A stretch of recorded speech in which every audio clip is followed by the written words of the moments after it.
Hello students, good morning. അപ്പം നമ്മൾ കഴിഞ്ഞ ക്ലാസ്സിൽ നമ്മൾ 5ാമത്തെ ചാപ്റ്ററാണ് നമ്മൾ ഡിസ്കസ് ചെയ്തുകൊണ്ടിരുന്നത്. അപ്പോൾ 5ാമത്തെ ചാപ്റ്ററിൽ നമ്മൾ തുടക്കം ഇൻട്രൊഡക്ഷൻ എന്താണ് നമ്മൾ ജസ്റ്റ് പറഞ്ഞു വെച്ചു. അപ്പോൾ എന്താണ് ഹ്യൂമൻ ക്യാപിറ്റൽ എന്നാണ് നമ്മൾ കഴിഞ്ഞ ക്ലാസ്സിൽ നമ്മൾ പറഞ്ഞു. ഹ്യൂമൻ ക്യാപിറ്റൽ എന്ന് പറഞ്ഞു കഴിഞ്ഞാൽ നമ്മൾ പറഞ്ഞു വെൻ ഹ്യൂമൻ ബീങ്സ് ഗീവ് എന്താണ് എഡ്യൂക്കേഷൻ ആൻഡ് ട്രെയിനിങ്, എന്താണ് human beings become human capital, എന്താണ് ഹ്യൂമൻ ബീങ്സിനെ ഹ്യൂമൻ ക്യാപിറ്റലായിട്ട് മാറണമെങ്കിൽ അത് നല്ല എഡ്യൂക്കേഷനും ട്രെയിനിങ്ങും ഒക്കെ കിട്ടിയെങ്കിൽ മാത്രമേ ഹ്യൂമൻ ക്യാപിറ്റലായിട്ട് രൂപപ്പെടുകയുള്ളൂ എന്ന് നമ്മൾ പറഞ്ഞു.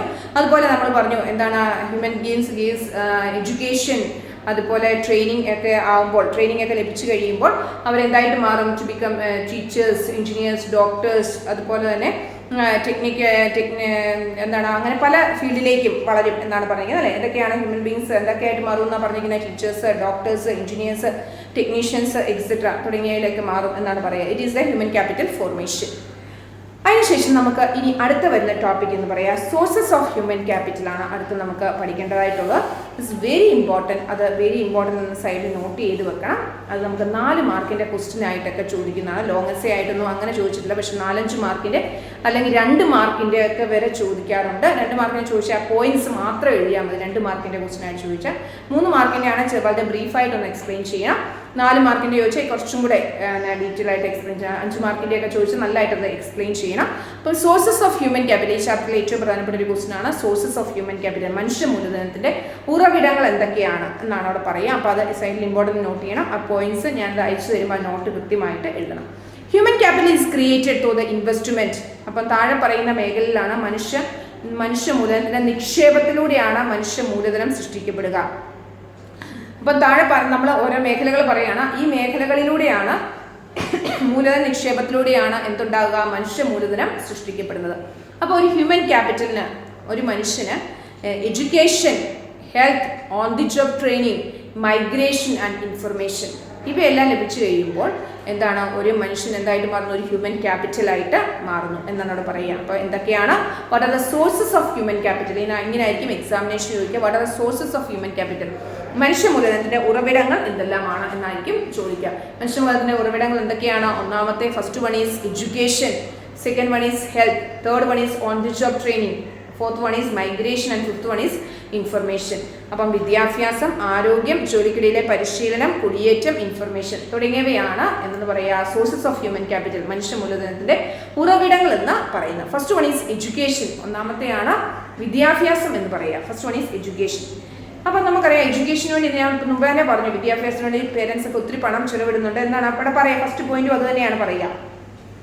Government and parents invest a lot of money in education. In the developed countries, the levels of literacy and education is very high. An educated and trained person with knowledge and skill is more productive than uneducated and untrained persons. എന്നാണ് പറയുക. അപ്പം the government and parents spend a lot of money on education. അപ്പം ഗവൺമെൻറ്റും പേരൻസും ഒക്കെ ധാരാളം പണം ഇതിനു വേണ്ടി ചിലവിടുന്നുണ്ട്, വിദ്യാഭ്യാസത്തിന് വേണ്ടി കൃത്യമായിട്ട് ചിലവിടുന്നുണ്ട്. വികസിത രാജ്യങ്ങളിൽ എന്താണ് ലിറ്ററസി, സാക്ഷരതയും അതുപോലെ എഡ്യൂക്കേഷനും ഒക്കെ എന്താ വളരെയധികം കൂടുതലാണ്. നമുക്കറിയാം വികസിത രാജ്യങ്ങളിൽ നമ്മുടെ രാജ്യത്തെ, നമ്മുടെ ഇന്ത്യയെ പോലുള്ള വികസിത രാജ്യങ്ങളെ അപേക്ഷിച്ച് നമ്മൾ നോക്കുകയാണെങ്കിൽ എന്താണ് എഡ്യൂക്കേഷനും അതുപോലെ തന്നെ ലിറ്ററസി, സാക്ഷരത എന്നൊക്കെ പറയുന്നത് ഇസ് വെരി ഹൈ, വളരെയധികം കൂടുതലാണ് എന്നാണ് ഇവിടെ പറഞ്ഞിരിക്കുക. അപ്പോൾ അത് ഫസ്റ്റ് പോയിന്റ് നിങ്ങൾ എന്നാണ് നോട്ട് ചെയ്യണം. വിദ്യാഭ്യാസത്തിനായി ഗവൺമെൻറ്റും രക്ഷിതാക്കളും ധാരാളം പണം ചെലവിടുന്നുണ്ട്.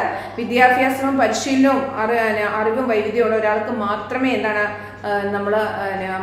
അറിവും വൈവിധ്യമുള്ള ഒരാൾ ഇതൊന്നും അല്ലാത്ത ഒരാളേക്കാൾ എപ്പോഴും ഉൽപാദനക്ഷമമാണ് എന്നാണ് മലയാള പുസ്തകത്തിൽ പറഞ്ഞത്. ഈസ് മോർ പ്രൊഡക്റ്റീവ് എന്നാണ് പറയുക. അപ്പം അത് അടുത്ത പോയിന്റ് ആയിട്ട് അവിടെ പറയുന്നുണ്ട്. The educated population contribute substantial in the countries economic growth and economic development. അപ്പം നമ്മുടെ രാജ്യത്തിൻ്റെ എന്താണ് സാമ്പത്തിക വളർച്ചയ്ക്കും വികസനത്തിനും ഒക്കെ എന്താ ആവശ്യമുണ്ട്? എഡ്യൂക്കേഷൻ, വിദ്യാഭ്യാസം ആവശ്യമുണ്ട് എന്നാണ് അവിടെ പറയുക. Education is desirable and beneficial because education എന്ന് പറഞ്ഞാൽ വളരെ പ്രധാനപ്പെട്ട, അതിന് കാരണം അവിടെ പറയുന്നുണ്ട്. നിങ്ങൾക്ക് അല്ലെങ്കിൽ നമുക്ക് ഇത്രയും സ്റ്റുഡൻസിനെ ഇത്രയും നിർബന്ധിച്ച് പഠിക്കുന്നൊക്കെ പറഞ്ഞ് നമ്മൾ ഇത്രയും നിർബന്ധിക്കേണ്ട കാര്യമൊന്നുമില്ല അല്ലേ.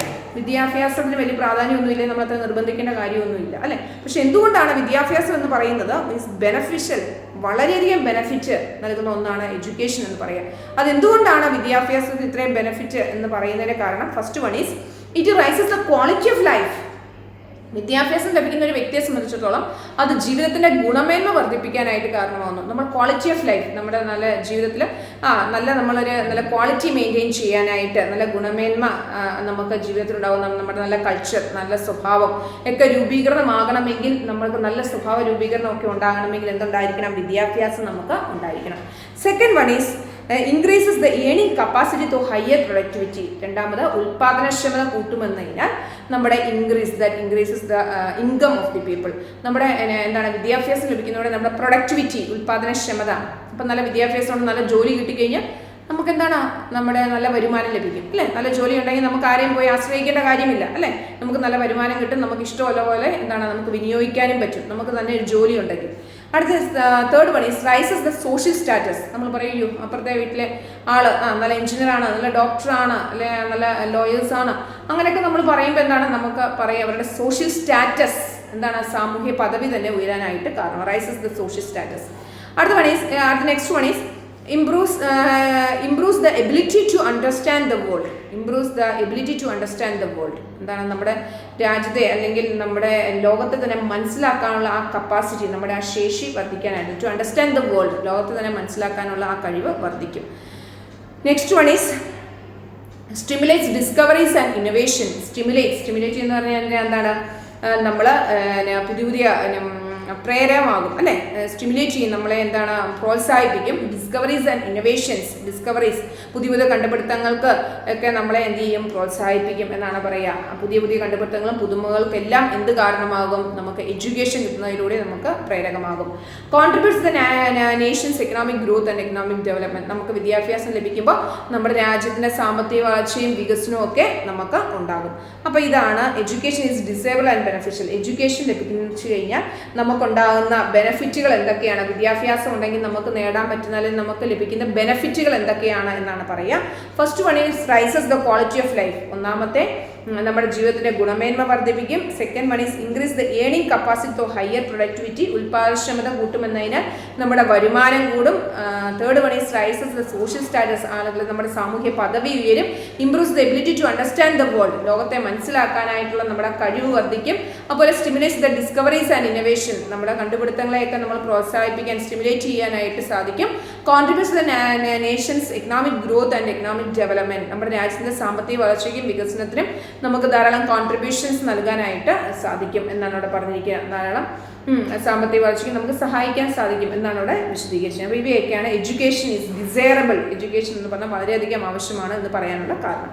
Second one is health. അപ്പം നമ്മൾ സോഴ്സ് ഓഫ് ഹ്യൂമൻ ക്യാപിറ്റൽ നമ്മൾ പറഞ്ഞു. Education, health, on the job training, migration and information. 5 എണ്ണമാണുള്ളത്. അതിൽ നമ്മൾ ഫസ്റ്റ് വൺ എഡ്യൂക്കേഷൻ പഠിച്ചു കഴിഞ്ഞു. അപ്പോൾ എഡ്യൂക്കേഷൻ ഇത്രയും പറഞ്ഞ പോയിന്റ്സുകളെല്ലാം നിങ്ങൾ കൃത്യമായിട്ട് പഠിക്കും. Second one is health. Health എന്ന് പറഞ്ഞാൽ നമുക്കറിയാം, പിള്ളേരെ ആരോഗ്യം ഉണ്ടെങ്കിൽ മാത്രമേ നമുക്ക് എന്ത് കാര്യവും നമുക്ക് ചെയ്യാനായിട്ട്, നല്ല പെർഫെക്റ്റ് ആയിട്ട് ചെയ്യണമെങ്കിൽ നമുക്ക് എന്തുണ്ടെങ്കിൽ നല്ല ഹെൽത്ത് ഉണ്ടായിരിക്കണം. നല്ല ഹെൽത്ത് ഉണ്ടായിരിക്കണം. നമ്മൾ നമ്മുടെ ജീവിതചര്യകൾ, നമ്മുടെ ഫുഡിൻ്റെ ഫാസ്റ്റ് ഫുഡും ഒക്കെ നമ്മൾ കംപ്ലീറ്റ് ആയിട്ട് അവോയ്ഡ് ചെയ്താൽ മാത്രമേ നമുക്ക് നല്ലൊരു ഹെൽത്ത് മെയിൻറ്റെയിൻ ചെയ്യാനായിട്ട് പറ്റുള്ളൂ അല്ലേ? ഇപ്പം ഈവൻ നമുക്ക് ജസ്റ്റ് എക്സാമിനേഷൻ ഇപ്പോൾ ഒരു പനി വന്നു, നമുക്ക് എഴുതുന്ന പരീക്ഷയുടെ ദിവസം പനി വന്നാൽ നമുക്ക് പെർഫെക്റ്റ് ആയിട്ട് ഒരിക്കലും എക്സാമിനേഷൻ എഴുതാൻ പറ്റുകയില്ല അല്ലേ? അപ്പോൾ അതുകൊണ്ട് നമുക്ക് ആരോഗ്യം എന്ന് പറയുന്നത് വളരെ പ്രധാനപ്പെട്ട ഒരു കാര്യമാണ്. അതാണ് അവിടെ പറയുക. Only healthy person can work, സിക്ക് പേഴ്സൺസ് ക്യാനോട്ട്. ഒരിക്കലും ഹെൽത്തി പേഴ്സൺസ്, ആരോഗ്യമുള്ളൊരു മനുഷ്യനെ നമുക്ക് ജോലി ചെയ്യാനായിട്ട് സാധിക്കുകയുള്ളൂ. സിക്ക് പേഴ്സൺസ് നോട്ട്. സിക്ക് പേഴ്സൺസ് ഒരിക്കലും സിക്കായിട്ടുള്ള ആളുകൾക്ക് എന്ത് ചെയ്യാൻ സാധിക്കത്തില്ല, ജോലി ചെയ്യാനായിട്ട് സാധിക്കത്തില്ല. Expenditure on health takes different forms of such as expenditure. അപ്പം നമുക്ക് അവിടെ പറഞ്ഞിരിക്കുകയാണ്, ഈ എഡ്യൂക്കേഷന് വേണ്ടി ധാരാളം പണം ഗവൺമെൻറ് ചെലവിടുന്നുണ്ട്. എക്സ്പെൻഡിച്ചർ ചെലവ് on health takes different forms of such expenditure. അപ്പോൾ ഏതൊക്കെയാണ് എക്സ്പെൻഡിച്ചർ എന്നാണ് അവിടെ പറയുക. അപ്പം ഗവൺമെൻറ് എന്ത് ചെയ്യാറുണ്ട്, പലതരത്തിലുള്ള രീതിയിൽ നമ്മുടെ രാജ്യത്തെ ആരോഗ്യം സംരക്ഷിക്കുന്നതിനായിട്ട് പല രീതിയിലും ഗവൺമെൻറ് പണം ചെലവിടുന്നുണ്ട്. ഏതൊക്കെ രീതി എന്നാണ് പറയുക. ഒന്നാമത്തെ പ്രിവെൻറ്റീവ് മെഡിസിൻ, വാക്സിനേഷൻ. നമുക്കറിയാം ഉണ്ടാകുന്ന കുഞ്ഞുങ്ങൾക്ക് ഗവൺമെൻറ്റിൽ നിന്നൊക്കെ നമുക്ക് വാക്സിനേഷൻ എടുക്കാറുണ്ട് അല്ലേ, കുത്തിവെപ്പുകൾ എടുക്കാറുണ്ട്. അതെല്ലാം കംപ്ലീറ്റ്ലി ഫ്രീ ആണ്. നമ്മളൊരു സ്വകാര്യ ആശുപത്രിയിൽ ചെന്ന് കഴിഞ്ഞാൽ, ഒരു പ്രൈവറ്റ് ഹോസ്പിറ്റലിൽ ചെന്ന് കഴിഞ്ഞാൽ ഇതിനെല്ലാം നമ്മൾ എന്ത് ചെയ്യണം, വലിയ 1000 രൂപ മുതൽ നമ്മൾ വലിയ തുക അടച്ചാലേ പറ്റുള്ളൂ. ഗവൺമെന്റിലാണ് ഇത് കംപ്ലീറ്റ് വാക്സിനേഷൻ എല്ലാം കംപ്ലീറ്റ്ലി ഫ്രീ ആണ്. അതാണ് ഒന്നാമത്തെ പ്രിവെന്റീവ് മെഡിസിൻസ് വാക്സിനേഷന് കൊടുക്കാറുണ്ട്. അതുപോലെ കുറേറ്റീവ് മെഡിസിൻസ് ട്രീറ്റ്മെന്റ് ഡ്യൂറിങ് ഇൽനെസ്, അപ്പം രോഗങ്ങൾ വന്നു കഴിഞ്ഞാൽ അതിന് ചികിത്സിക്കാനുള്ള രോഗനിവാരണ ഔഷധങ്ങൾ ചെയ്യാറുണ്ട്. അതുപോലെ social medicine spread of health illiteracy. അപ്പം നമുക്ക് അടുത്ത സോഷ്യൽ മെഡിസിൻ എന്ന് പറഞ്ഞാൽ നമ്മൾ ആരോഗ്യ സാക്ഷരത പരിശീലനം. നമുക്കറിയാം നമ്മൾ എന്താണ് വണ്ടികളിലൊക്കെ വിളിച്ചു പറഞ്ഞുകൊണ്ട് പോകുന്നത് കേട്ടിട്ടുണ്ട് അല്ലേ. നമ്മുടെ വീടും പരിസരവും ഒക്കെ ശുചിയായിട്ട് വെക്കണം, അല്ലെ കൊതുകുകളൊക്കെ വളരാനായിട്ട് ചാൻസ് ഉണ്ട് എന്നൊക്കെ പറഞ്ഞ് നമുക്ക് എന്താണ് നമുക്കൊരു അവയർനെസ് നൽകുക, നമ്മുടെ ആരോഗ്യത്തെ നമുക്ക് മെയിൻറ്റെയിൻ ചെയ്യാനായിട്ട് ഒരു അവയർനെസ് നൽകുക എന്നുള്ളതാണ്. അതാണ് സോഷ്യൽ മെഡിസിൻ എന്തുകൊണ്ട് ഉദ്ദേശിക്കുക. Spread on health literacy health നമ്മുടെ ആരോഗ്യത്തെ പറ്റി നമുക്ക് എന്ത് ചെയ്യുക, നല്ലൊരു അറിവ് നൽകുക. അതാണ് സോഷ്യൽ മെഡിസിൻ എന്നതുകൊണ്ടല്ല, അതായത് മെഡിസിൻ ഒന്നുമല്ല, നമുക്ക് എന്താണ് നമ്മുടെ ആരോഗ്യത്തെ പറ്റി നമുക്ക് നല്ലൊരു അവയർനെസ് നൽകുക. അപ്പം നമ്മുടെ വീടും പരിസരവും ഒക്കെ നല്ല ക്ലീൻ ആയിട്ട് വെക്കുക തുടങ്ങിയ കാര്യങ്ങളൊക്കെയാണ്. Provision of clean drinking water, അതുപോലെ തന്നെ നമ്മൾ ശുദ്ധജലം നമുക്ക് മനുഷ്യന് ഏറ്റവും ആരോഗ്യത്തിന് ഉള്ള ഒന്നാണ്.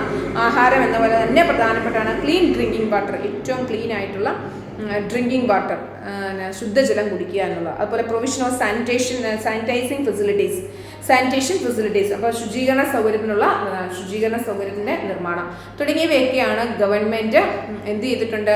നമ്മുടെ രാജ്യത്ത് ഹ്യൂമൻ റിസോഴ്സിന് വേണ്ടി ധാരാളം പണം ചിലവാക്കുന്നു, നമ്മുടെ ആരോഗ്യത്തെ സംരക്ഷിക്കാൻ വേണ്ടി ധാരാളം പണം ചിലവാക്കുന്നുണ്ട് എന്നാണ് പറയുക.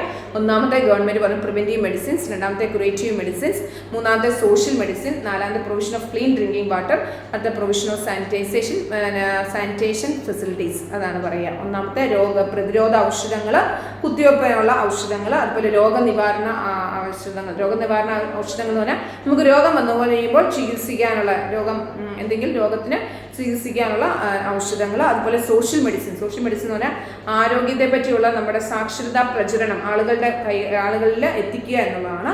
അതുപോലെ എന്താണ് ശുദ്ധജല വിതരണം, എന്താണ് ക്ലീൻ ഡ്രിങ്കിങ് വാട്ടർ, ശുദ്ധജല വിതരണം, അതുപോലെ ശുചീകരണ സൗകര്യം തുടങ്ങിയവയൊക്കെയാണ് എന്താണ് നമുക്ക് sources of human capital. Second point, രണ്ടെണ്ണം പഠിച്ചു കഴിഞ്ഞു. ഒന്ന് എഡ്യൂക്കേഷൻ പഠിച്ചു, രണ്ടാമത്തെ ഹെൽത്ത് നമ്മൾ പഠിച്ചു. ഇനി അടുത്ത് നമുക്ക് പഠിക്കേണ്ടത് എന്തൊക്കെയാണ്? മൂന്നാമത്തെയാണ് നമ്മൾ ഓൺ ദി ജോബ് ട്രെയിനിങ് ഉണ്ട്, അതേപോലെ തന്നെ മൈഗ്രേഷനും ഉണ്ട്. അപ്പോൾ എന്താണ് ഓൺ ദി ജോബ് ട്രെയിനിങ് എന്ന് പറഞ്ഞു കഴിഞ്ഞാൽ, അതും കൂടെ നമുക്ക് ഇന്ന് പഠിക്കാം. ഓൺ ദി ജോബ് ട്രെയിനിങ് എന്ന് പറഞ്ഞു കഴിഞ്ഞാൽ നമ്മൾ പറഞ്ഞിട്ടുണ്ട്, companies spend a money on giving on the job training to their employees. അപ്പം ഓരോ കമ്പനികളും അവരുടെ എംപ്ലോയീസിന് വേണ്ടി എന്താണ് ധാരാളം ഓൺ ദി ജോബ് ട്രെയിനിങ് എന്ന് പറഞ്ഞു കഴിഞ്ഞാൽ എന്താണ് കമ്പനികൾ ധാരാളം പണം അവരുടെ ആളുകൾക്ക് തൊഴിലാളികൾക്ക് പരിശീലനം നൽകാനായിട്ട് ധാരാളം പണം ചിലവിടാറുണ്ട്. അപ്പം ഇതിനു വേണ്ടിയാ അവർക്ക് നല്ല ഇപ്പം അവർ ചെയ്തുകൊണ്ടിരിക്കുന്ന ജോലിയിൽ കുറച്ചും കൂടെ മോർ എഫിഷ്യൻ്റ് ആകാൻ വേണ്ടിയാണ്, കൂടുതൽ എന്താണ് അവർക്ക് കഴിവ് കാണിക്കാൻ വേണ്ടിയാണ് എന്ത് നൽകുക, ഈ പരിശീലനമൊക്കെ നൽകുക. Companies spend money on giving on the job training to their employees. Companies അവരുടെ എംപ്ലോയീസിന് വേണ്ടി ധാരാളം പണം ട്രെയിനിങ് ഒക്കെ നൽകാൻ വേണ്ടി ചെലവിടാറുണ്ട്. ഫസ്റ്റ് എന്ന് പറയുന്നത് this is done in 2 ways, രണ്ട് രീതിയിലാണ് ഇത് നടപ്പിലാക്കുക.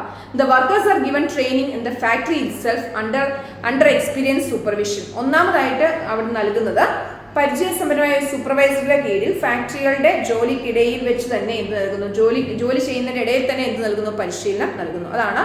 അപ്പം രണ്ട് രീതിയിലാണ് ഓൺ ദി ജോബ് ട്രെയിനിങ് നൽകുന്നത്. ഒന്നാമത് the workers are given training in the factory itself under the experienced supervisor. ഒരു എക്സ്പീരിയൻസ് സൂപ്പർവൈസറിന്റെ കീഴിൽ ജോലിക്കിടയിൽ തന്നെ എന്ത് നൽകുന്നു, പരിശീലനം നൽകുന്നു. Second one is the workers are send for off campus training. രണ്ടാമതായിട്ട് ജീവനക്കാരെ പരിശീലനത്തിനായി എന്ത് ചെയ്യുന്നു, പുറത്തേക്ക് പറഞ്ഞയക്കുന്നു. അപ്പോൾ ഈ രണ്ട് രീതിയിലാണ് നമുക്ക് പരിശീലനം നൽകുന്നത്. അപ്പോൾ അത് വെളിയിലേക്ക് പറഞ്ഞു വയ്ക്കുമ്പോൾ ജീവനക്കാർക്ക് എന്താണ് അവരുടെ പ്രൊഡക്ടിവിറ്റി ഇൻക്രീസ് ചെയ്യാനും എല്ലാം കാരണമാകും എന്നാണ് പറയുക.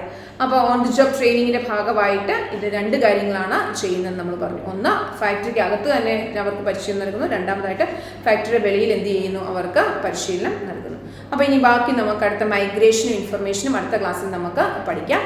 അപ്പോൾ ഇത്രയും കാര്യങ്ങൾ നിങ്ങൾ നോട്ടും എഴുതണം, പഠിക്കുകയും കൃത്യമായിട്ട് ചെയ്തിരിക്കണം. Okay students, okay, thank you.